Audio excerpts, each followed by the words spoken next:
చూడండి ఇక్కడ బిగింపు, హల్లెలూయా. తెగింపు, రెండవదిగా బిగింపు, హల్లెలూయా. ముగింపుకి రావాలి కదా. ఇప్పుడు మనం ముగింపు కావాలా వద్దా మనకి? హల్లెలూయా. తెగింపు అయిపోయింది, బిగింపు అయిపోయింది, మరి ముగింపు కావాలి. హల్లెలూయా. ముగింపు అత్యవసరం ఇప్పుడు కదా. ముగింపు కావాలా వద్దా? హల్లెలూయా. ముగింపు కూడా ఈ రోజు చూద్దాం. హల్లెలూయా, హల్లెలూయా. 6వ అధ్యాయము మరి మొదటి నుంచి చదివినట్లయితే, ఆ రాత్రి నిద్ర పట్టకపోయినందున ఎవరికంటండి? ఎవరికి నిద్ర పట్టలేదు? హామాన్క. సంతోషంగా ఉండి శుభ్రంగా పడుకున్నాడు. ఎవరికి నిద్ర పట్టలేదంటండి? రాజుకు నిద్ర పట్టలేదంటండి. హల్లెలూయా. నిద్ర పట్టలేనప్పుడు మనం ఏం చేస్తాం? ప్రార్థన చేస్తాం. నిద్ర పట్టలేనప్పుడు వాక్యం చదువుతాం. ఇంకా నిద్ర పట్టలేనప్పుడు ఏం చేస్తాం చెప్పండి? ఏదో ఒకటి. మనకైతే వాక్యం ఉంది, మనకైతే బైబిల్ ఉంది, మనకైతే పరిశుద్ధ గ్రంథం ఉంది, చదువుతాము, ప్రార్థన చేస్తాం. మరి ఆ దర్యావేషు రాజుకి ఏముందంటండి? ఎదురుగా అతని పరిపాలనలో గడిచిన చరిత్రలో ఉన్నటువంటి వాటి ఒక పుస్తకమును దేవుడు బయటకు తీసుకొచ్చాడండి. హల్లెలూయా, హల్లెలూయా, హల్లెలూయా. దేవునికి మహిమ కలుగును గాక. ఆ రాత్రి నిద్ర పట్టకపోయినందున రాజుకు నిద్ర పట్టనివ్వలేదు దేవుడు. బిగింపు అంటే అంతే. బిగింపు అంటే ఎలా ఉండాలి? దానియేలు సింహాల బోన్లో ప్రార్థన చేస్తే దేవుడు దానియేలు స్తుతి చెల్లించడం మొదలు పెడితే సింహాల నోళ్లు మోయించేశాడు. మరి సింహాల నోళ్లు మోయించేస్తే సరిపోయిందా? సింహాల నోళ్లు మోయించేస్తే సరిపోయిందా చెప్పండి? ఏం చేయాలి ఇప్పుడు? రాజుకు నిద్ర పట్టనివ్వలేదంటండి అక్కడ కూడా. హల్లెలూయా. అలాగే ఇక్కడ హామానుకి ఆల్రెడీ ఉరికంబము తవ్వించేసుకుని వాడే తవ్వించుకుని ఏం చేశాడంటండి? ఇక్కడ రాజు కూడా నిద్ర పట్టనివ్వలేదంట ప్రభు ఏం చేశారు? రాజుకు నిద్ర పట్టనివ్వలేదు. ఇక్కడ చూడండి, ఆ రాత్రి నిద్ర పట్టకపోయినందున రాజ్యపు సమాచార గ్రంథము ఏమి చేయలేరండి. అర్ధరాత్రి ఎవరు ఉండరు పక్కన. ఏం చేయగలుగుతారు చెప్పండి? అప్పుడు ఆ సమయంలో ఏం చేస్తారు? ఏదో ఒకటి చేయాలి. అప్పుడు రాజ్య సమాచారపు గ్రంథమును తెమ్మని రాజు ఆజ్ఞగా అది రాజు ఎదుట చదివి వినిపింపబడెను. ద్వారపాలకులైన బిక్తాను, తెరేషు అని రాజు యొక్క 2 నపుంసకులు రాజు అయిన అహష్వేరోషును యత్నించిన సంగతి మొర్దెకై తెలిపినట్లు అందులో రాయబడి ఉండెను. హల్లెలూయా, హల్లెలూయా, హల్లెలూయా. శాసనాలను మార్చగలిగిన దేవుడు అండి మన దేవుడు. ఏం మార్చాడు ఇప్పుడు? హామానుకి ఎంతటి విలువ ఉంది రాజు దృష్టిలో? హామానుకు రాజు దృష్టిలో చాలా విలువ ఉంది. అందుకే పక్కన పెట్టుకున్నాడు. అతడు అందుకే మెరిసిపోయాడు హామాను కూడా. కానీ దేవుడు సమస్తమును తిప్పి కొట్టగలిగిన దేవుడు అండి మన దేవుడు. హల్లెలూయా. ఈరోజు నువ్వు బలహీనుడు అని అనుకుంటున్నావేమో, కానీ ప్రార్థన నీ నోట ఉంటే, ప్రార్థన గదిలో నీవు ఉంటే నీకంటే శక్తిమంతుడు ఈ లోకంలో లేడు అని దేవుడు ప్రకటిస్తున్నాడు. ప్రార్థన లేక మనం బలహీనం అయిపోయాం. ప్రార్థన కరువైపోయి మన జీవితాల్లో కరువు మొదలైంది. ప్రార్థన లేక మన జీవితాలు నశించిపోతున్నాయి. అసలు మనలో బలమును మనము గుర్తించక, ఆ బలమును ఆధారం చేసుకొనక బలహీనులమైపోతున్నాము. హల్లెలూయా. ఎస్తేరమ్మ తెగింపు, ఎస్తేరమ్మ ప్రార్థన, ఎస్తేరమ్మ బిగింపు, ఎస్తేరమ్మ ఏం చేయబోతుంది? ముగింపును కూడా ఆమె ప్రార్థనలో నుండి బయలుదేరిందంటండి. రాజు కోటలో కొత్త సరికొత్తదైనటువంటి గొప్ప వింతైన కార్యములు చూడబోతుంది ఎస్తేరమ్మ. హల్లెలూయా. ప్రార్థన చేసిన మన జీవితంలో జరగద్దా? ఎంతమంది ఉన్నారు ఈ 3 రోజులు ఉపవాసాలు? ఎంతమంది ఉన్నారు ఆసక్తితో? ఎస్తేరు ఉపవాస ప్రార్థన అంటే ఆవిడదిలే, నాకెందుకు, అక్కర్లేదు అనుకున్న వాళ్ళకి కావాలి అని అనుకొచ్చారా? కావాలి అని అనుకుని కనుక మీరు స్వీకరించారా? ఖచ్చితంగా మీ జీవితంలో గొప్ప గొప్ప గొప్ప సంగతులను దేవుడు కార్యములుగా జరిగించబోతున్నాడు. హల్లెలూయా. ఆశ పెట్టుకుని వచ్చిన వారు ధన్యులు అని దేవుడు చెప్తున్నాడు. హల్లెలూయా, హల్లెలూయా. దేవుడు అంటే అంత ఈజీ అయిపోయిందా? అంటే ఆయన పని కట్టుకుని వచ్చి మనల్ని మన బ్రతుకులు బాగు చేస్తానంటే ఆయన ఏమైనా పనివాడు అనుకుంటున్నారా? దేవుడు అడుగుతున్నాడు. ఇప్పుడు ఆయనకు విలువ ఇవ్వాలనే కనీస కామన్ సెన్స్ మనకు వద్దా చెప్పండి?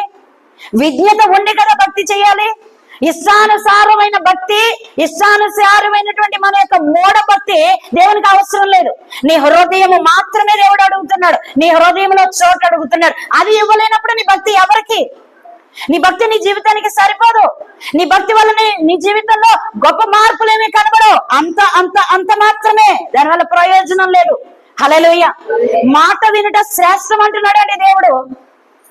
హల్లెలూయా. దేవునికి స్తోత్రం. హల్లెలూయా. ఈ యొక్క 6వ అధ్యాయంలో 3వ వచనం చూస్తే ఏముంది ఆ 2వ వచనంలో అంటే, అసలు మొర్దెకైలో అంటే అసలు అతన్ని తప్పించడానికి దేవుడు ఆ సమాచార గ్రంథాన్ని తీసుకొచ్చేసాడంట. హల్లెలూయా. ఎక్కడ తీసుకొచ్చాడండి? ఈ రోజు నీ మీద నువ్వు నిందలు పడుతున్నావు, నువ్వు అసలు భరించలేనటువంటి బాధల గుండా వెళ్తున్నావు. దేనికి కారణం ఎవరంటే సాతానే.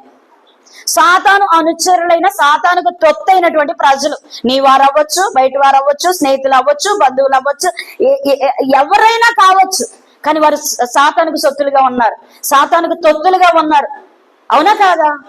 ఈరోజు మన అనుకున్న వారే మన మీద దాడి చేయడానికి ఇష్టపడుతున్నారేమో, నిన్ను చూసి వారవలేకపోతున్నారేమో, నీ యొక్క నాశనాన్ని కోరుకుంటున్నారేమో. అది వారి వల్ల కాదు అని చెప్పే ప్రార్థన నీలో ఉందా? అది వారి వల్ల కాదు అని చెప్పే ప్రార్థన నీలో ఉందా అని దేవుడు అడుగుతున్నాడు. హల్లెలూయా. ఇంకా చూద్దాం. రాజు ఆ సంగతి విని ఇందు నిమిత్తమై మొర్దెకైకి బహుమతి ఏదైనానో, ఘనత ఏదైనానో చేయబడినా అని అడుగగా, చూడండి ఇక్కడ అహష్వేరోషు రాజు మీదకి వచ్చినటువంటి, తన మీదకి వచ్చినటువంటి కీడును గురించి ఎవరు చెప్పారంటే అండి? మొర్దెకై చెప్పాడంట. ఆ విషయం ఎప్పుడు తెలిసింది? ఊరికమ్మము మొర్దెకై కోసం హామాను తవ్వించినప్పుడు. హల్లెలూయా. హల్లెలూయా. హల్లెలూయా. చావు గోతులో నుండి తప్పించగలిగిన దేవుడు, మరణములో నుండి విడిపించగలిగిన దేవుడు. నీకున్న కష్టం ఆయనకు ఒక లెక్క. దీర్ఘకాలికంగా నువ్వు అనుభవిస్తున్నటువంటి శ్రమలో నుండి దేవుడు ఇదే మనకు విడుదల ఇస్తున్నాడు. హల్లెలూయా. యూదులందరూ కూడా ఏమై ఉన్నారండి? షూషన్ కోటలో ఏమై ఉన్నారు? యూదులు బానిసలై ఉన్నారు. హల్లెలూయా. హల్లెలూయా. చప్పట్లు కొట్టి దేవుని మహిమపరుద్దామా? హల్లెలూయా.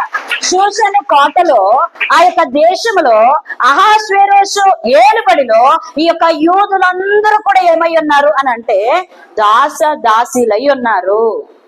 హల్లెలూయా. వారికి అధికారము లేదు, వారికి ఏమి లేదు, ఏ మాత్రము అధికారం లేదంట. నేను అని చెప్పుకోవడానికి ఎలాంటి అర్హత అక్కడ లేదు. ఆ యొక్క దేశంలో ఉన్నటువంటి వారు అందరూ కూడా వారి మీద ఏలుబడి చేయొచ్చు. నువ్వు ఎక్కడోడు కదా, పోరా అంటే పోవాల్సిందే, కాదు ఇది నాది అని అనడానికి అవకాశమే లేదు అక్కడ. హల్లెలూయా. అలాంటి ప్రదేశంలో, అలాంటి సందర్భంలో వారి మీదకి వచ్చి ఉన్నటువంటి ప్రాణహాని విషయమై దేవుడు జోక్యం చేసుకుంటే, హల్లెలూయా, ఉరి కంబాలు రాజసింహాసనాలుగా మార్చబడబోతున్నాయి. హల్లెలూయా. ఉరి కంబముగా కనబడుతున్నటువంటి నీ సిచ్యువేషన్ ని దేవుడు రాజసింహాసనముగా నీ జీవితంలో మార్చబోతున్నాడు. హల్లెలూయా. హల్లెలూయా. ఉరి కంబము నిన్ను గోతిలోనికి పంపించేది, రాజసింహాసనము నిన్ను పైకెత్తి జనులందరి ఎదుట నీకు ఘనత, కీర్తి, మహిమ ఇవ్వబోతున్నాడు దేవుడు. హల్లెలూయా. నువ్వు పొందిన అవమానములకు దేవుడే రెట్టింపు ఘనతనిచ్చి నిన్ను దీవించబోతున్నాడు. హల్లెలూయా. నీ నోట ప్రార్థన చాలా ప్రాముఖ్యమైనది. ప్రార్థన లేని జీవితము జీవోత్సవము అని దేవుడు చెప్తున్నాడు. హల్లెలూయా. హల్లెలూయా. ఈరోజు ఉరి కంబము నీ కొరకు సిద్ధపరచబడి ఉందని నీ ఎదుటిగా ఉన్న ఉరి కంబాన్ని నువ్వు చూస్తున్నావేమో. నా జీవితం ఇంతే, నా బ్రతికింతే, నేను నిస్సహాయ స్థితిలో ఉన్నాను, నాకంటే ఎవరూ లేరు, నేను చెప్పుకోవడానికి ఎవరూ లేరు, నా సిచ్యువేషన్ ఎవరికి చెప్పుకోలేకపోతున్నాను నువ్వు అంటున్నావేమో. కానీ దేవుడు నీకు సింహాసనం ఏర్పాటు చేస్తాడు. నువ్వు ఉన్నటువంటి స్థితిని బట్టి దేవుడు నిన్ను లేవనెత్తబోతున్నాడు. ఎందుకంటే నువ్వు దేవుడిని ఆధారం చేసుకున్నావు. మనుషుల వైపు నువ్వు చూడడం లేదు. మనుషులకు వ్యతిరేకముగా ఉన్న పనులు నువ్వు చేస్తున్నట్టుగా కనిపిస్తుంది, కానీ దేవుని కొరకు నువ్వు చేయబడుతున్నటువంటి ఆ యొక్క కార్యములు దేవుడు నిన్ను సింహాసనములకు ఎక్కించడానికి మెట్లుగా దేవుడు చేయబోతున్నాడు. హల్లెలూయా. హల్లెలూయా. హల్లెలూయా. హల్లెలూయా. దేవునికి మహిమ కలుగును గాక. చూడండి ఇక్కడ 3వ వచనాలు చూస్తే, రాజు ఆ సంగతి విని ఇందు నిమిత్తము మొర్దెకైకి బహుమతి ఏదైనాను సిద్ధపరచబడిపోతుందండి. అక్కడ ఉరికమ్మము సిద్ధపరచబడింది. దానికి ప్యారలల్ గానే ఏం జరుగుతుంది? ఇక్కడ దేవుడు ఉన్నతమైన ఉద్దేశము బయలుపరచబడబోతుంది. హల్లెలూయా. రాజు మనసును మార్చేశాడు, రాజు ఉద్దేశాన్ని మార్చేశాడు. అసలు హామాను వచ్చి చెప్పుకునే లోపే ఎస్తేరమ్మ ప్రార్థన ఇక్కడ రాజు ద్వారా కార్యములు జరిగిస్తున్నాడు దేవుడు. హల్లెలూయా. అందుకే దేవుడు అంటాడు, మెలకువ కలిగి ప్రార్థన చేయండి. హల్లెలూయా. హామాను ఇంకా రాజు దగ్గరకు వెళ్ళక మునిపే ఎస్తేరమ్మ తెగించి బిగించి వాడిని ఉచ్చులోకి లాగింది. హల్లెలూయా. వాడి ఉర్రి వాడే తీసుకునేలాగా చేసింది. హల్లెలూయా. ఈ రోజు నీకున్న సమస్య నిన్ను విడిచిపెట్టి వెళ్ళబోతుంది. హల్లెలూయా. వెళ్ళిపోయింది. హల్లెలూయా. నీకున్న సమస్య నీది కాదు, నీకున్నటువంటి సమస్యలు ఇక మీదట నువ్వు ఉండవు. ఇంతవరకు నిన్ను పట్టి పీడించినటువంటి బాధాకరమైనటువంటి సిచ్యువేషన్స్ అన్ని కూడా నీకు ఆశీర్వాదములుగా దేవుడు మార్చుతున్నాడు. హల్లెలూయా. మార్చబడి ఉన్నవి. హల్లెలూయా. హల్లెలూయా. హల్లెలూయా. దేవునికి స్తోత్రం. ఇంకా ముందుకు వెళ్తే 4వ వచనంలో, అప్పుడు ఆవరణములలో ఏమి అతనికి ఏమి కూడా బహుమానం గాని, అతనికి ఏమి ఘనత గాని, అతనికి ఏమి ఇవ్వలేదని 3వ వచనంలో మనం చదివాము. 4వ వచనంలోకి వస్తే, అప్పుడు ఆవరణములో ఎవరో ఉన్నారని రాజు చెప్పెను. చూడండి, అప్పటికి ఆవరణములో అంటే వీళ్ళు మాట్లాడుకున్నటువంటి సందర్భంలో ఆ ప్రదేశంలో దానికి అవతల వైపు ఉన్నటువంటి ఆవరణములు ఎవరున్నారంటండి? హామాను రాజు దగ్గరకు డైరెక్ట్ గా వచ్చేసి ఆవరణము బయట నుంచి కొంచెం అలికడి చేస్తూ ఉంటుంటే తను కొంచెం సౌండ్ చేస్తుంటే ఎవరో వచ్చి ఉన్నారని చెప్పి అతని సైనికుని బయటికి పంపిస్తే, అయ్యా హామాను వచ్చాడయ్యా, హామాను గారు వచ్చారయ్యా, మీకు ఇష్టలు వచ్చారయ్యా అని చెప్తున్నారంట. హామాన్ని వెంటనే లోపలికి రమ్మని చెప్తే హామానే లోపలికి వచ్చాడంట. హల్లెలూయా. హామాను లోపలికి వస్తే ఇది కరెక్ట్ అయిన సిచ్యువేషన్, ఇది బాగా విన్నాం. హల్లెలూయా. రాజు సేవకులు 4వ వచనంలో, అప్పుడు ఆవరణములో ఎవరో ఉన్నారని రాజు చెప్పెను. అప్పటికి హామాను తాను చేయించిన ఉరికొయ్య మీద మోర్దెకైని ఉరితీయింప సెలవిమ్మని రాజుతో మనవి చేయుటకై రాజనగరి యొక్క ఆవరణములోనికి వచ్చెను. హల్లెలూయా. ఎక్కడికి వచ్చాడండి హామాను? రాజు ఆవరణములోనికి వచ్చాడంట. రాజు ఆవరణములోనికి రాక మునుపు చాలా 2-3 రోజుల క్రితమే ఎస్తేరమ్మ ఏం చేసింది? అతను తీయించబోతున్న ఉరి కొయ్యను వ్యతిరేకముగా మరి ఎస్తేరమ్మ సమస్తమును కూడా చెల్లాచెదురు చేయడానికి ప్రార్థన చేసిందండి. హల్లెలూయా. రాజు ఉద్దేశాన్ని సంపూర్ణంగా మార్చేయదలిచింది. అసలు హామాను ఉద్దేశాలన్నీ కూడా అల్లకల్లోలం అయిపోబోతున్నాయి. హల్లెలూయా. ఇంతవరకు శత్రువుని మీద చేసినటువంటి దాడి అంతటిని బట్టి వాడు చేతుల మీదుగా తీసుకొచ్చి నీ జీవితంలో నీ చేతిలో దేవుడు సమాధానమును పెట్టబోతున్నాడు. హల్లెలూయా. అతడు తీసివేసినది అంతటిని కూడా అతనే తీసుకుని వచ్చి నీ చేతిలో పెట్టబోతున్నాడు సాతాను. హల్లెలూయా. హామాను వచ్చేసాడంట. అబ్బా, నేను రాజుతో చెప్పేసుకుందాం, ఇంకా చెప్పేస్తే పర్మిషన్ గ్రాంట్ అయిపోతుంది, రేపొద్దున్న ఉరి తీయించడము, నేను ఎస్తేరమ్మ విందులోనికి అటెండ్ అవ్వడం, 2 కూడా ఒక్కసారి ఒకే దినమునే 2 సెలబ్రేషన్స్ అని ఎంతో ఆశ్చర్యంతో, ఎంతో ఆనందంతో, ఉత్సాహంతో, ఉల్లాసంతో జస్ట్ నేను ఇలా అడగడం ఏం చేస్తాడు రాజు? ఓకే, నీకు ఏది మంచిదని తోస్తే అది చెయ్యి అంటాడు. నాకు తిరిగేముంది, నాకు అడ్డేముంది అని చెప్పి ఈ విధంగా ఆలోచిస్తున్నాడండి హామాన్. వచ్చాడు, అడుగుదామనుకున్నాడు. చూడండి, ఇక్కడ అతడు అడుగుదామనుకునే లోపే ఏం జరిగిందో ఇక్కడ చూద్దాం. హల్లెలూయా. 5వ వచనంలో, రాజసేవకులు ఏలినవాడ చిత్తగించుము, హామాను ఆవరణములో నిలవబడి ఉన్నాడని రాజుతో చెప్పగా రాజు అతన్ని రామీయుడని సెలవిచ్చినందున హామాను లోపలికి వచ్చును. చూడండి, ఎన్నో సంవత్సరాలుగా మీరు పడుతున్నటువంటి శ్రమ యావత్తు కూడా దేవుడు పర్మిషన్ ఇచ్చాడు. హల్లెలూయా. హామాను చేసినటువంటి మనవి, హామాను చేసినటువంటి ఆ యొక్క వాడి యొక్క ఉద్దేశం అంతటినీ కూడా దేవుడు ఒక దినమును ఏం చేయబోతున్నాడో చెప్పండి? నాశనము చేసేయబోతున్నాడు. శత్రువుకు అవకాశం ఇచ్చాడు. చూడండి, హామానుని లోపలికి రానివ్వమని ఆజ్ఞ ఇచ్చాడండి. సరే రాని, నీ జీవితంలోకి వచ్చాడని నువ్వు బాధపడుతున్నావు, దేవుడు నన్ను పట్టించుకున్నాడా అని ఆలోచిస్తున్నావు. అసలు దేవుడే ఉంటే నా జీవితంలో ఇలా ఎందుకు జరిగింది అనే ప్రశ్నలో ఉంటే దేవుడు అతడు చేస్తున్నటువంటి పని అంతటిని చూసి నీ కొరకు దేవుడు ఇక్కడ వర్క్ చేస్తూనే ఉన్నాడు. వెనక కార్యము జరుగుతానే ఉంది, నువ్వు చూడలేకపోతున్నావు. హామాను చేసిన కార్యం లాగా సాతాను కార్యాన్ని ఇంతవరకు నువ్వు చూసావు, కానీ దేవుడు నీ వెనక ఆయన ఆలోచించిన గొప్పదైన ఉద్దేశంలో నువ్వు చూసి ఉండుంటే హామానుకు నువ్వు భయపడవు, సాతానుకు నువ్వు భయపడవు, సాతానుకు లోబడవు, సాతానును నీవు పూచిక పుల్లతో పక్కన పెట్టేవాడివి. హల్లెలూయా. హల్లెలూయా. హల్లెలూయా. వాడే పాటి వాడు దావీదు ఎలాగైతే ఎదుర్కొన్నాడో, దావీదు ఎలాగైతే గొల్యాతును ఎదుర్కొన్నాడో అలాగన నువ్వు కుక్క వంటి వాడవు, నీ వల్ల ఏమీ కాదు. ఈ మాటలు కదా మనకు రావాల్సింది. హల్లెలూయా. చూద్దామా ఇంకా ముందుకెళ్ళి. రాజు అతని రానీయుడని సెలవిచ్చినందున హామాను లోపలికి వచ్చాడు. ఇతడు అడిగాడు, ఇతడు పర్మిషన్ తీసుకున్నాడు, రాజు ఆజ్ఞ ఇచ్చాడు లోపలికి. మన అలాగే మన జీవితంలోకి వచ్చి ఉండొచ్చు. ఎన్నో సంవత్సరాలుగా నువ్వు పడుతున్నటువంటి శ్రమ ఈ రోజు కొట్టివేయబడింది. హల్లెలూయా, హల్లెలూయా. వాడు మన జీవితంలోకి వచ్చానని వాడు అనుకుంటున్నాడు, మన జీవితాన్ని నాశనం చేశానని వాడు అనుకుంటున్నాడు, వాడి వలన మనం నాశనం అయిపోయామని మనం అనుకుంటున్నాం. గాని మనకి శత్రువుకి మధ్యన దేవుడు ఉన్నాడని ఎవరైతే గుర్తిస్తారో వారు వెలుపలికి వచ్చిన గాక.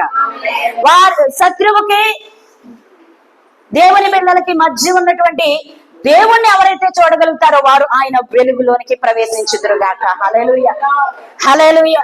ఇక్కడ చూడండి, రాజు గణపరచని అపేక్షించువానికి, చూడండి, రాజు గణపరచ అపేక్షించువానికట. అంటే ఎవరైతే రాజు ఎవరినైతే గణపరచాలని ఉద్దేశిస్తారో, హల్లెలూయా.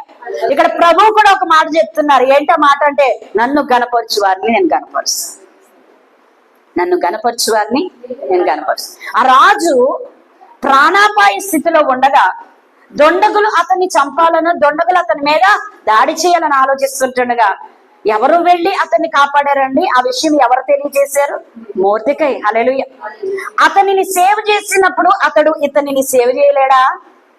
అతనిని గణపరచాలన్నప్పుడు, అతని రాజ్యం ఉండాలని కోరుకున్నప్పుడు ఇతనిని కూడా ఆ రాజ్యంలో ఉండనియడా? ఒకసారి ఆలోచించండి. అర్థమైందండి ఈ మాట? ఎంతమందికి అర్థమైంది? చప్పట్లు కొట్టి దేవుని మహిమపడతాం. వింటున్నారు? ఈ మాట అర్థమవుతుందా? మొర్దెకై రాజు యొక్క కీడుల గురించి రాజునకు సమాచారం ఇచ్చినందువలన ఆ రాజు అపాయం నుండి బయటకు వచ్చాడు. హల్లెలూయా. వచ్చినందువలన అప్పుడు జరగలేదేమో, అయ్యో ఏముంది రాజును కాపాడితే నాకు ఏమన్నా వచ్చిందా అని అనుకోలేదే మొర్దెకై. అనుకున్నాడా? అనుకోలేదు. విడిచిపెట్టబడినట్లుగా ఉన్నాడు, కానీ ఎత్తబడ్డాడు మొర్దెకై. హల్లెలూయా. ఈరోజు మనము కూడా ఎత్తబడబోతున్నాం.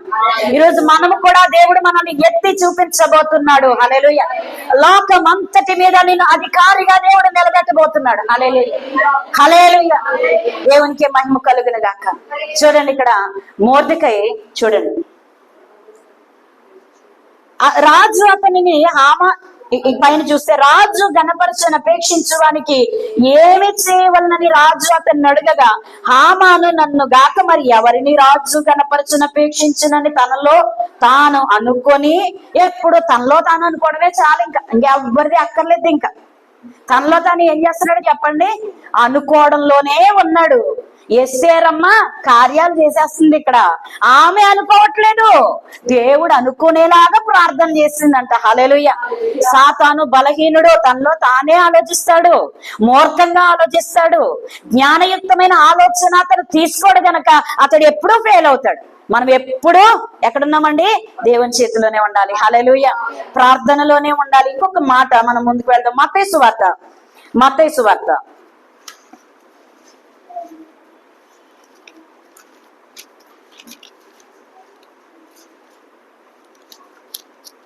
మత్తయి సువార్త 26వ అధ్యాయము 41వ వచనం. ఒక్క మాట చదువుకుని, మీరు శోధనలో ప్రవేశించకుండానట్లు మెలకువగా ఉండి ప్రార్థన చేయుడి, ఆత్మ సిద్ధమే గాని శరీరము బలహీనమని పేతురుతో చెప్పి, ప్రభువు ఈ లోకంలో ఉన్నప్పుడు పేతుర్ని ప్రార్థన చేయమంటే చేయకపోయి, శిష్యులు ప్రార్థన చేయకపోతుంటే ఆయన ప్రార్థన చేసి వచ్చి వీరు నిద్రపోతున్న స్థితిని చూసి ఏం చెప్పారంట? దేవుడు, ఒక్క గడి అయినను మీరు మేలుకొని ఉండలేరా?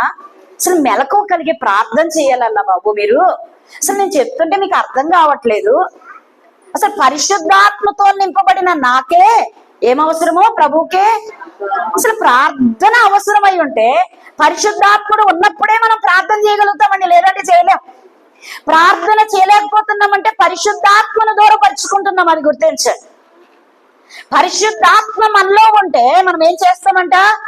ప్రార్థన చేస్తామంటండి. ప్రభువుతో పరిశుద్ధాత్ముడు ఉన్నాడు, తండ్రి యొక్క చిత్తం ఉంది కనుక ఆయన ఎల్లప్పుడూ ప్రార్థన చేస్తా ఉన్నారు. హల్లెలూయా. ఇక్కడ పేతురు దేవునితో ఉన్నామని అనుకున్నాడు. దేవుడు ఉన్నాడండి, లేకుండా ఎలా ఉంటాడు? పక్కనే ఉన్నాడు దేవుడు, కానీ వీరిలో ఏమి లేదు, ఆయనలో మీరు నిలిచి ఉండలేకపోతున్నారు. ఆయన ఉన్నాడు కానీ ఆయనలో మీరు కూడా ఉండాలి. దేవుడు ఏమని చెప్పాడు? మీరు నా యందును నేను మీ యందును నిలిచి ఉంటేనే తప్ప మీరు ఫలించరు. మీరు ఫలించాలంటే ప్రార్థన చేయాలి. ప్రార్థన చేయాలంటే పరిశుద్ధాత్ముడు కావాలి. పరిశుద్ధాత్ముడు కావాలంటే ఆయనకు లోబడాలి. హల్లెలూయా. ప్రార్థనే ప్రతి దానికి ప్రార్థన ప్రార్థన ప్రార్థన. ప్రార్థన లేని జీవితం క్రైస్తవ్యమో అని అనిపించుకోదంట. హల్లెలూయా. క్రైస్తవుడైతే ప్రార్థించువాడై ఉండాలి. ప్రార్థించువాడైతే వాడు ఖచ్చితంగా క్రైస్తవుడేనంట. హల్లెలూయా. అయితే మత్తయి సువార్త 26వ అధ్యాయం 41వ వచనంలో మీరు శోధనలో ప్రవేశించకున్నట్లు ఎప్పుడు చేయాలంటే ప్రార్థన శోధనలో ప్రవేశించకపోరు. ఎవరినన్నా ఒకళ్ళిద్దరిని యూదుల్ని చంపేసిన తర్వాత ఏడిస్తే ప్రయోజనం ఉంటుందంటారా? ఎవరికి గీత కూడా పడకుండా ముందే మోర్దెకై మాట చొప్పున ఎస్తేరమ్మ వీరిరువురు వారి ప్రాణములను సైతము పణముగా పెట్టి రక్షణ కార్యం అక్కడ షూషను కోటలో యూదులకు జరిగించారు. ఎంత గొప్ప అద్భుత కార్యం అండి అది! ఎంత గొప్ప ఆశ్చర్య కార్యం అండి అది! ఈరోజు మనకు జరగదా? స్త్రీగా పోల్చబడిన, సంఘముగా పోల్చబడిన, వధువైన క్రీస్తు సంఘముగా పోల్చబడిన మనము ఈ లోకములో ఉన్నటువంటి సమస్త మానవులు కూడా రక్షించబడాలని ప్రార్థన నీ నోట ఉంటే నీవు ఖచ్చితంగా రక్షించబడతావు. నీ ఇంట సమృద్ధి ఉంటుంది, నీ జీవితంలో సమాధానం ఉంటుంది, నీ ఒంట్లో ఆరోగ్యం ఉంటుంది. నీ యొద్దకు రావడానికి హామాను లాంటి ఆ సాతానికి ఎలాంటి అధికారం లేదు. వచ్చినట్లుగా అనిపించిన వాడు పారిపోవలసిందే. నీ కొరకు పొంచి ఉన్నటువంటి గతి ఇదని నువ్వు అనుకుంటున్నావేమో, ఆ గతి నీది కాదు, వాడిది అని నువ్వు చెప్పగలగాలి. హల్లెలూయా. ఆ స్థితి వాడిది కానీ మనది కాదు. హల్లెలూయా. దేవుడి కొరకు ఈ రోజు నిలబడినటువంటి నీ జీవితంలో దేవుడు గొప్ప ఆశీర్వాదకరమైన మేలుతో దేవుడు తృప్తి పరచబోతున్నాడు. హల్లెలూయా. మెలకువ కలిగి ప్రార్థన చేయాలండి. ఎస్తేరమ్మ మెలకువ కలిగి ప్రార్థన చేసింది. మెలకువ కలిగి ఉన్నాడు మొర్దెకై. వీరిరువురి మూలముగా షూషను కోటలో అద్భుతము జరిగింది. హల్లెలూయా. బానిసలు యజమానులైపోయారండి. హల్లెలూయా. దాస్యములో ఉన్న వారు ఏమైపోయారు? రాజ గృహములకు అధిపతులుగా మార్చబడ్డారు. హల్లెలూయా. ఈరోజు మన స్థితి మారొద్దా? ఎప్పుడు ఉన్నట్లుగానే ఉన్నామా?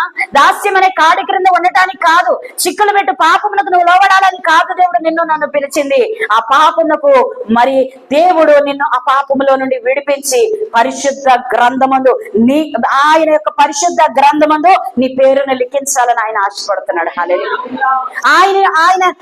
ఆయన ఏదైతే ప్రత్యేకమైన గ్రంథము నీ కొరకు సిద్ధపరిచారో ఆ గ్రంథంలో నీ పేరు చూడాలని ఆయన ఆశపడుతున్నాడు. హల్లెలూయా. హల్లెలూయా. మరి ఎస్తేరు గ్రంథానికి వెళ్ళిపోదాం. మెలకువ కలిగి ప్రార్థన చేయమని ప్రభువే చెప్పారండి. హల్లెలూయా. ఆ మెలకువ కోసం నేను ఆ వాక్యం తీయడం జరిగింది. ఎస్తేరు గ్రంథము 6వ అధ్యాయము, ఎస్తేరు గ్రంథం 6వ అధ్యాయం ముగించేసుకుందాం. 6వ అధ్యాయంలో 6వ వచనంలో రాజు అతన్ని అడుగగా హామాన్నే ఎవరు అడిగారండి? అహష్వేరోషు రాజు హామాను తోటి ఏమన్నాడు? అసలు రాజు గణపరచబడిన వాడు ఎలాగున గణపరచాలి అని అంటే ఇప్పుడు తనకే అనుకుని ఏం చేస్తున్నాడు? ఇది చాలా గొప్ప అద్భుతకరంగా ఉంటుందండి. హల్లెలూయా. ఆశ్చర్యకరమైనటువంటి సంఘటన ఇక్కడ జరిగింది. హల్లెలూయా. ప్రార్థన ఎప్పుడు సామాన్యమైన చేయదు కానీ అద్భుతాలే మనకు కనబరుస్తుందంట. నీవు అడిగింది కొంచెమేనని కూడా దేవుడు బహు గొప్ప సమృద్ధిని మనకి ఇవ్వబోతున్నాడు, గొప్ప సమాధానాన్ని మనకు ఇవ్వబోతున్నాడు, గొప్ప ఆశీర్వాదకరమైన మేలులను, గొప్ప తృప్తిని మనకు ఇవ్వబోతున్నాడు. హల్లెలూయా. హల్లెలూయా. 7వ వచనంలో రాజు గణపరచను అపేక్షించడానికి చేయదగినది ఏమనగా, ఇప్పుడు చిట్టా విప్పుతున్నాడు హామాను. చిట్టా విప్పుతున్నాడు ఎందుకంటే తనకు కదా. ఏమండి, నీకేం కావాలని అడిగితే మన హృదయంలో ఉన్నాయన్నీ వచ్చేస్తాయి, అవునా కాదా? అది మీకన్నా అడగండి, నేను చెప్తాను. మిమ్మల్ని ఎలా కనపరచాలని అంటే నాకేం తెలుసు అంటాం. ఆవిడనే అడుగు, నాకేం తెలుసు నన్ను అడుగుతా? నన్ను అయితే చెప్పు, నేను చెప్తాను. ఆవిడని అడిగితే, ఆవిడ గురించి అడిగితే నేనేం చెప్తాను? ఏమో నాకు అవన్నీ తెలియదు అంటాం. కానీ ఇక్కడ హామాన్ ఏమన్నాడు? అతనికే అని ఉద్దేశించి అతని హృదయంలో ఉన్నటువంటి ఘనతనంతా కూడా బయటికి తెచ్చాడు. హల్లెలూయా. ఊహించని అద్భుతాలు దేవుడు మన జీవితంలో చేయబోతున్నాడు, ఊహించని కార్యములు దేవుడు మన జీవితంలో చేయబోతున్నాడు. హల్లెలూయా. హల్లెలూయా. ఈ మాటను శ్రద్ధగా విందాం. హల్లెలూయా. ఎలాగంటండి, అతన్ని అడుగగా హామాను నన్ను గాక మరి ఎవరిని రాజు గణపరచనపేక్షించునని తనలో తాను అనుకుని రాజుతో ఇట్లా నేను రాజు గణపరచనపేక్షించువానికి చేయదగినది ఏమనగా, సాగరేస్తున్నాడు ఇక్కడ, ఏమనగా ఎలాగంటే ఎలా ఉండాలంటే ఏ విధంగా చెయ్యాలి అని అంటే చాలా మాటలు వచ్చాక అప్పుడు చెప్తున్నాడు, రాజు ధరించుకును రాజ వస్త్రములను, రాజు ఎక్కువ గుర్రమును. ఏంటండి ఏమడుగుతున్నాడు ఇక్కడ? ఏమడుగుతున్నాడు? రాజు వస్త్రములు కావాలంట, రాజు ఎక్కువ గుర్రం కూడా కావాలంట. అంటే రాజుని పక్కన తప్పించేయాలి. వీడి ఉద్దేశం ఎలా ఉంది అని అంటే, తర్వాత తట్టుకోలేడండి బాబు, కొట్టుకు చచ్చిపోతాడు, ఊరిపోయేదాకా వెళ్ళక్కర్లేదు. అవునా కాదా? ఇప్పుడు సాతాను విలవెల్ల ఆడిపోతున్నాడు, వాడికి అర్థమైపోయింది. ప్రార్థన మనలో ఉంటే వాడు కొట్టుకుంటాడండి, విలవెల కొట్టుకుంటాడండి. హల్లెలూయా. వాడికి తెలియకుండానే ఊరికొయ్యి వాడే సిద్ధం చేసుకుని వచ్చి వాడికి వాడే సమర్పించేసుకున్నాడు, అప్పగించేసుకున్నాడు. హల్లెలూయా. ఇక్కడ తానే అనుకుని ఇందు విధముగా మీకు తెలియజేయనది ఏమనగా అంట మొదలుపెట్టి ఇక్కడ చెప్తున్నటువంటి మాట ఏంటి అనంటే, రాజు ధరించుకున్న వస్త్రములను, రాజవస్త్రములను, రాజు యొక్క గుర్రమును, రాజు తల మీద ఉన్న ఇంకా రాజు ఎందుకు? రాజు అవసరం అంటారు. ఇంకా అసలు ఎంత సొంత నిర్ణయాలో చూడండి. అయ్యా ఎవరయ్యా, ఎవరికి చేయబోతున్నావయ్యా, అతన్ని బట్టి చెప్దాంలే అని అనుకోవచ్చు కదా. లేదు లేదు లేదు, నాకే. మన సొంత నిర్ణయాలు అలా ముంచేస్తాయని చూడండి, గుర్తించారు. ఇప్పుడు హామానుని బట్టి నవ్వుతున్నాం కానీ ఒకవేళ మనం ఆ స్థితిలో ఉన్నామేమో ఒకసారి గమనించి, అన్నీ నాకే, అన్నీ నాకే, అన్నీ నాకే, దేవుడిచ్చింది అన్నీ నాకే అనుకుంటున్నాం. కానీ ఆయన ఇవ్వడానికి మనం సిద్ధంగా ఉన్నామా? ఆయన ఇచ్చింది మనం పట్టుకోవడానికి సిద్ధంగా ఉన్నామా? అసలు ఆ స్థితి మనకు ఉందా? ఆలోచించండి ఒకసారి. అవునా కాదు? ఆలోచించాలా వద్దా? హామాను అనుకుంటున్నాడు, నేను ఈయన పక్కనే ఉన్నాను కనుక నాకు తప్ప ఎవరికి చేయడు. అంతే, సొంత నిర్ణయాలు ముంచేస్తాయండి. అది గుర్తుపెట్టుకోవాలి మనం. అతను చెప్పినప్పుడు ఆలకించి ఏమనాలి? ఎవరికయ్యా ఎందుకని ఆ సన్మానం, ఎవరికి ఆ ఘనత, ఎవరికి? అసలు ఎవరికో చెప్తే దాన్ని బట్టి నేను చెప్పగలుగుతాను అని అనాలి. కానీ నాకే అని నిర్ణయం చేసుకుని సొంత డబ్బా కొట్టేసుకుని రాజ వస్త్రాలు, రాజా భోగాలు, రాజ కిరీటమే, నువ్వు పక్క తప్పుకోవే నేను వెళ్తాను అన్నట్లుగా ఉంది ఇది.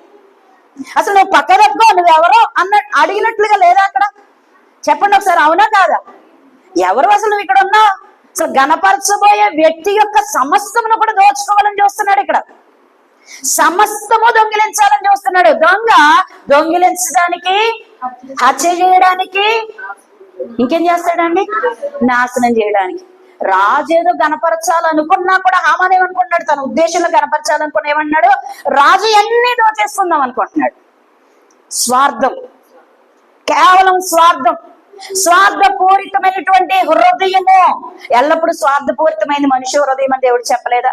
ఈ రోజు మన హృదయాన్ని విడిచిపెట్టి దేవుని యొక్క చిత్తములోనికి మనము మన హృదయాన్ని అప్పగించినట్లయితే, హల్లెలూయా, మొర్దెకై ఎత్తబడినట్లుగా నీవు నేను ఎత్తబడతాము.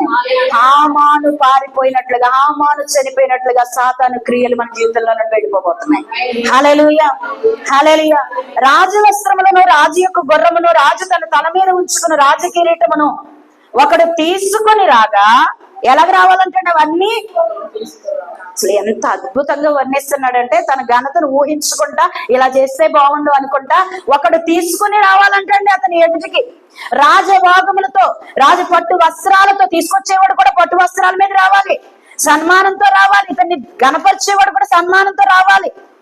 అసలు నన్ను గణపరిచేవాడు ఎంత గొప్పవాడై ఉండాలో. అతడే ఒకడు తీసుకుని వచ్చి ఆ వస్త్రములను, ఆ గుర్రమును పట్టుకొని రాజు గణపరచను అపేక్షించడానికి ఆ వస్త్రములు ధరింపచేసి ఆ గుర్రము మీద అతన్ని ఎక్కించి రాజవీధిలో అతనిని నడిపించచ్చు. రాజు గణపరచను అపేక్షించడానికి ఈ ప్రకారముగా చేదగునని అతని ముందర చాటింపవలెను. అందుకు రాజు, నీవు చెప్పిన ప్రకారమే శీఘ్రముగా ఆ వస్త్రములను, ఆ గుర్రములను తీసుకుని, హల్లెలూయా, ఏం చేయమన్నా రాజు?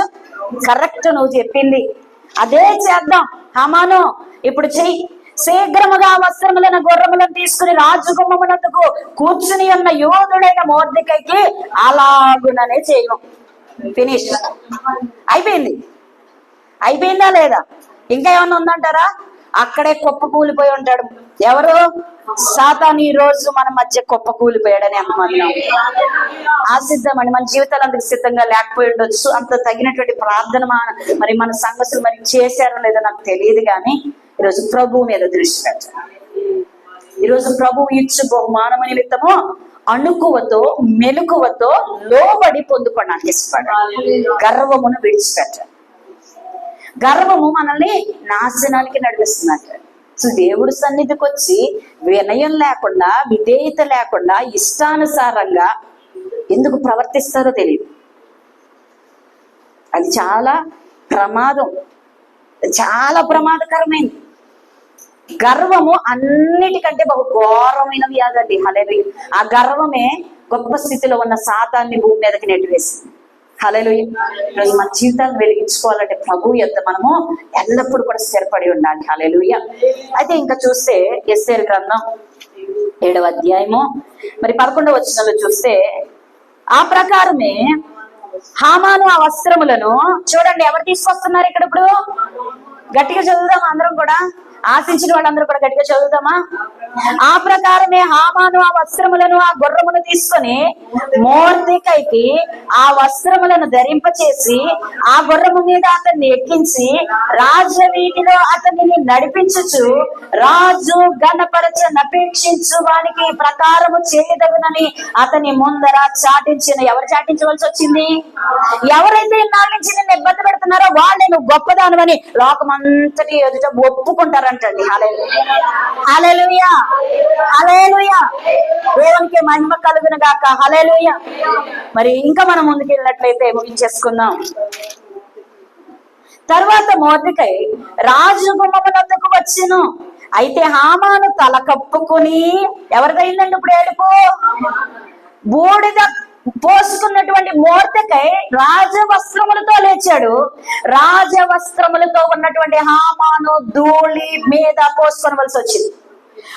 అతని తల కప్పుకుని అంటండి మొహం చూపించలేక సిగ్గుపడి ఈరోజు సాతాను మన జీవితంలో నుంచి పారిపోబోతున్నాడు. హల్లెలూయా, హల్లెలూయా. ఈ కేకలు చాలా ప్రాధాన్యమైనవండి. హల్లెలూయా. దేవుని మహిమపరచడం చాలా ప్రాముఖ్యమైనది. ఆనాడు ఎరుకో గోడను కోల్పోవడానికి దేవుని మహిమపరిచినటువంటి మరి ఇశ్రాయేలు ప్రజల కేకలే వారి ఎదుట ఉన్నటువంటి మరి ఎరుకో గోడలను కూల్చివేసినట్లుగా ఈ రోజు ప్రభువు చేసిన కార్యమును బట్టి, హామాను జీవితంలో దేవుడు చేసినటువంటి కార్యమును బట్టి, మొర్దెకైని లేవనెత్తిన దేవుని నామమును బట్టి ఈ రోజు మన జీవితంలో దేవుడు కార్యములు చేయను గాక. అక్కడ చేసిన దేవుడు ఇక్కడ కూడా చేస్తాడు. అక్కడ లేవనెత్తిన దేవుడు నిన్ను కూడా లేవనెత్తుతాడు. ఈ రోజు విశ్వసించినట్లయితే, ఈ రోజు ఆ మాటని పొందుకున్నట్లయితే దేవుడు ఖచ్చితంగా నీకు రాజ్య వస్త్రములను ఆయన అనుగ్రహించబోతున్నాడు. ఘనత, ఆయన కీర్తిని నువ్వు పోగొట్టుకున్నా. నువ్వు ఎక్కడెక్కడైతే అవమానం పొందావో అక్కడక్కడ నేను మీకు మంచి పేరును ఖ్యాతిని ఇస్తానని దేవుడు చెప్తున్నాడు. ఈ రోజు నువ్వు పొందిన అవమానములకు బదులుగా నీకు రాజ వస్త్రములను నీకు అనుగ్రహిస్తానని దేవుడు చెప్తున్నాడు. ఇంతకాలము నువ్వు పడిన శ్రమ, ఇంతకాలము నువ్వు పడిన అవమానము, ఇంతకాలము నువ్వు పడినటువంటి దుఃఖము, నువ్వు ఎలాగైతే కృంగిపోయావో, ఎలాగైతే నరిగిపోయావో, ఎలాగైతే చెరపట్టబడ్డావో, ఎలాగైతే ఆ బంధకముల్లో నువ్వు కృంగిపోయావో, ఆ కృంగుదల ఈ దినమున నీ నుండి దేవుడు తరిమి కొట్టబోతున్నాడు. హల్లెలూయా, హల్లెలూయా, హల్లెలూయా. ఇక మీదట మన శత్రువులము మనము చూడబోము. హల్లెలూయా. మన శత్రువులను దేవుడు తరిమి వేసి ఉన్నాడు అన్నాడు. ఒకసారి గట్టిగా చప్పట్లు కొట్టి దేవుడు మైపడతాడు. మన చప్పట్లతో సాతాను పారిపోవాలి. మన యొక్క స్థుతులతో సాతాను పారిపోవాలి. ఈ యొక్క దినమున దేవుడు ఇక్కడ ఉండి కార్యం చేయబోతున్నాడు. మన మధ్య దేవుడు కార్యం చేయబోతున్నాడు అంటే దేవుని మహిమ పరుద్దాం. హల్లెలూయా, హల్లెలూయా, హల్లెలూయా. దేవునికి మహిమ కలుగును గాక. హల్లెలూయా, హల్లెలూయా. మరి 7వ అధ్యాయం, అది 6వ అధ్యాయము మరి ఆఖరిగా మాట చెప్పుకుని మనం ముగించుకుందాం. అయితే హామాను తల కప్పుకొని దుఃఖించుచు తన ఇంటికి త్వరగా వెళ్ళిపోయెను. హామాను తనకు సంభవించినదంతయు తన భార్య అయిన జెరెషునకును, ఎక్కడ మొదలెట్టాడో అక్కడికి వచ్చాడు, ఎక్కడ నుండి బయలుదేరాడో అక్కడికి మరలా తిరిగి వచ్చి గతములో చెప్పినటువంటి మాటలకు సంపూర్ణంగా వ్యతిరేకమైనటువంటి మాటలను తన భార్యతో పంచుకోవడం మనం చూస్తున్నాం. తనను హెచ్చించుకున్నటువంటి హామాను తనను తానుగానే తగ్గించుకోవలసినటువంటి పరిస్థితి అక్కడ మనం చూస్తున్నాం. హల్లెలూయా, హల్లెలూయా. ఎంత గొప్పగా చెప్పుకున్నాడు స్నేహితులతో, భార్యతో. ఇప్పుడు స్నేహితుల దగ్గరికి వెళ్ళాలా, కట్టుకున్న భార్య దగ్గరికి వెళ్ళి, అయ్యో నా పరిస్థితి ఇది, నేను ఒకటి అనుకున్నాను, నా జీవితంలో వేరొకటి జరిగింది, ఇలా జరుగుతుందని నేను ఊహించలేదు, నేను ఇక మీదట తల ఎత్తలేను. హల్లెలూయా, తల ఎత్తలేను. మిగతాదంతా కూడా నెక్స్ట్ భాగము రేపటిది అనమాట. హల్లెలూయా. ఏం జరుగుతుంది హామాన్ జీవితంలో, ఏం జరుగుతుంది? ఆసక్తితో ఎదురు చూద్దాం. సాతాను ఏం దేవుడు సాతాన్ని ఏం చేయబోతున్నారో మనం చూద్దాం. వేచి ఉందామా? వేచి ఉండాల్సిన పని లేదు. రేపటి దినమున స్వయముగా మన కళ్ళతో స్వయముగా మనము దేవుని సన్నిధిలో అతడు దేవుని ఎదుట ఓడిపోవడము, మన జీవితంలో నుండి వెళ్ళిపోవడం మనం చూడబోతున్నాం. హల్లెలూయా, హల్లెలూయా, హల్లెలూయా.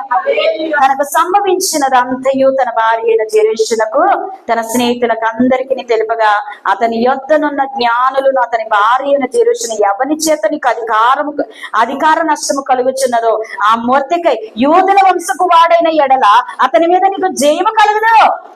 ఎప్పుడు చెప్తున్నారంటండి? అన్నీ అయిపోయాక, అన్నీ పోగొట్టుకున్నాక ఏం చెప్తున్నా? అయ్యో నువ్వు పెట్టుకున్నది యూదుడితో అయ్యా, తెలీదా? మరి ఆలోచించుకోవాలి కదా, ఎవరి దగ్గరికి వెళుతున్నామో అతని బలం ఏంటో, అతనికి వెనకున్నటువంటి పవర్ ఏంటో తెలియకుండా వెళ్ళిపోతే ఏమైపోతాం? ఆలోచించుకోవాలి వద్దా? ఇతనికి ఉన్న బలమే బలమా? ఇతనికంటే మించిన బలం లేదా? లోకమునకు మించిన బలము కలిగిన వారు మనం గుర్తించిన వారు. హల్లెలూయా. ఈ లోకములో ఉన్నటువంటి బలం అంతటికి పైన, అన్ని నామముల కంటే పై నామమును మనం ఆశ్రయించున్నాం. ఆ నామము ఎన్నడూ సిగ్గుపడనివ్వదు మనల్ని. ఆ నామము ఎన్నడూ కూడా నిన్ను ఓడిపోనివ్వదు. ఈ రోజు వరకు ఏ నామము పట్టుకుని నువ్వు ఇంతవరకు బయలుదేరావో ఆ నామము నిన్ను ఘనపరచబోతుంది. హల్లెలూయా. ఏ నామం అయితే నువ్వు పట్టుకుని ముందుకు వెళ్ళావో ఆ నామము నీకు కీర్తి, మహిమ, ఘనత, ప్రభావములకు యోగ్యముగా దేవుని సొత్తైన ప్రజలుగా నిన్ను నిలవబెట్టబోతుంది. హల్లెలూయా. ఎంతవరకు నువ్వు దాస్యంలో ఉన్నావేమో, ఎంతవరకు శ్రమలో ఉన్నావేమో, ఎంతవరకు ఉచ్చులో ఉన్నావేమో, ఎంతవరకు నాకు ఇక జీవితం లేదనుకున్నావేమో, నీవే జీవితానికి ఆధారముగా అనేక మంది జీవితాలను వెలిగించేవాడిగా దేవుడు నిన్ను నిలవబెట్టుకోబోతున్నాడు. హల్లెలూయా. అత్యున్నతమైన సింహాసనము మీద ఆయన ఇచ్చినటువంటి సింహాసనము మీద నీవు నేను ఉండబోతున్నాం. హల్లెలూయా. మనకు ఒక ప్రత్యేకమైన సింహాసనము దేవుడు ఇవ్వబోతున్నాడు. హల్లెలూయా.